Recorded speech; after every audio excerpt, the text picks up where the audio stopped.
where Sri Lanka has now made Gotabaya Rajapaksa's resignation official. The Assembly Speaker earlier this morning in a press briefing came forth and said that the resignation letter that had been sent from Singapore was indeed that of Gotabaya Rajapaksa, and therefore it has now been accepted. Now, Gotabaya Rajapaksa, remember, resigned yesterday, and he sent his resignation letter via an email. He did this after he reached Singapore. Many say that he did this because he did not want to be prosecuted after losing his presidential immunity. Gotabaya Rajapaksa, the strongman president of Sri Lanka, was forced to flee to Maldives after the protesters stormed the presidential palace. He was due to resign on the 13th of July, but he wanted to first assure that he had a safe exit from the crisis-hit nation. And the resignation now makes Gotabaya Rajapaksa the first Sri Lankan head of state to resign since it adopted an executive presidency back in 1978. ඒ අනුව 2022 ජූලි මාස 14 වන දින සිට ජනාධිපතිවරයා සිය ධූරයෙන් ඉල්ලා නීත්‍යානුකූලව ඉවත් වී ඇත. And under Sri Lanka's constitution, Prime Minister Ranil Wickremesinghe, whose departure is also being demanded by the protesters, will automatically become an acting president until the parliament can in fact elect a member of parliament to succeed Rajapaksa for the rest of the term. Meanwhile, the opposition is all set to propose a name for the Prime Minister's post during an all-party meeting today, while the Sri Lankan Parliament will convene on Saturday. And according to the Speaker, they hope to complete the election process within the next 7 days.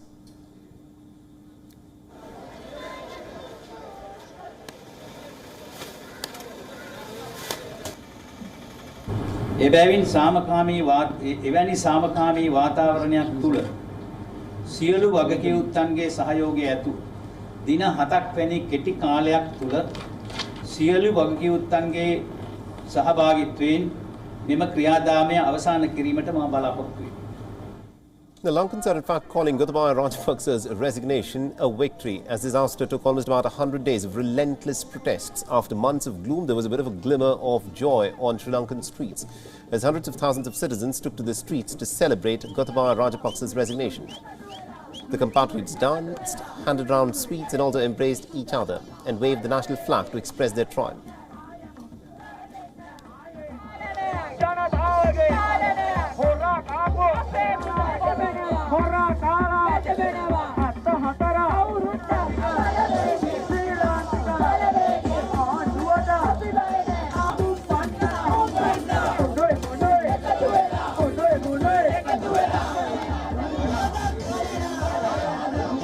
There is a sense of celebration at the moment. I certainly feel, I think the crowd here definitely does feel quite happy about it.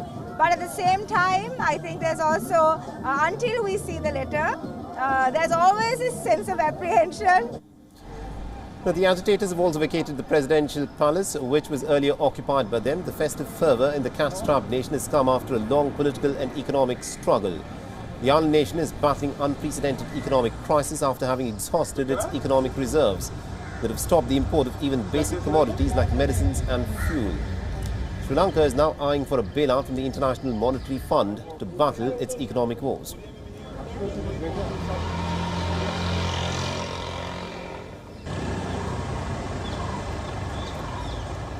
And now to give us more insights in terms of how all of these developments will of course play out, we are being joined by Dr.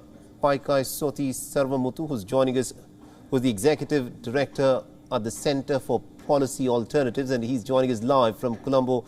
Dr. Sarvamuthu, thank you very much indeed for taking time out and joining us here on WION. And the question that I want to ask you is, now that Gotabaya Rajapaksa's resignation has been accepted, what is likely to happen to fill the political vacuum that Sri Lanka is staring at? Well, as far as the Constitution is concerned, the Speaker now convenes Parliament, and Parliament now, Ranil Wickremesinghe as Prime Minister becomes the acting President for a period of 30 days.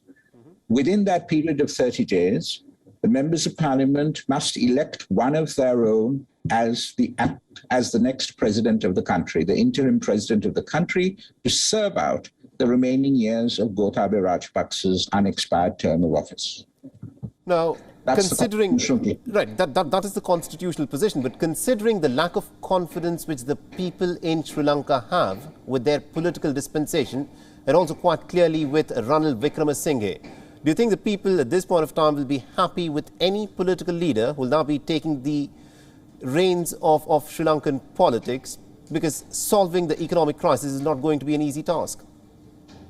Well, if we are to act according to the Constitution, we have to make the best of a bad choice, I suppose, insofar as if none of the leaders are satisfactory. But that is the constitutional procedure to go. If we are to go outside the Constitution, then we are in a very uncertain situation. So people will have to accept whoever the members of parliament choose as the next president of the country, and perhaps put pressure on him to dissolve parliament, or the parliamentarians to request him to dissolve parliament and go for a general election as soon as possible. Absolutely, indeed, because that's a possibility which cannot be ruled out, because there is clearly a pattern to what is unfolding. In the month of May, the then Prime Minister Mahinda Rajapaksa was, of course, forced to resign. His ancestral home had been burnt down.